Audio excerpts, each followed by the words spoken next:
আশ্বিনের শারদ প্রাতে বেজে উঠেছে আলোক মঞ্জিত।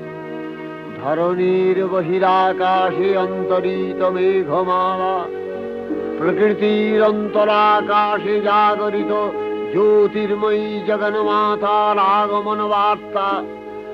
আনন্দময়ী মহামায়ার পদধ্বনি অসীম ছন্দে বেজে উঠে রূপলোক ও রসলোকে আনে নবভাব মাধুরীর সঞ্জীবন। তাই আনন্দিতা শ্যামলী মাতৃকার চিন্ময়ীকে মৃন্ময়ীতে আবাহন। আজ চিৎশক্তি রূপিণী বিশ্বজননীর শারদশ্রী বিমণ্ডিতা প্রতিমা মন্দিরে মন্দিরে ধ্যান বোধিতা।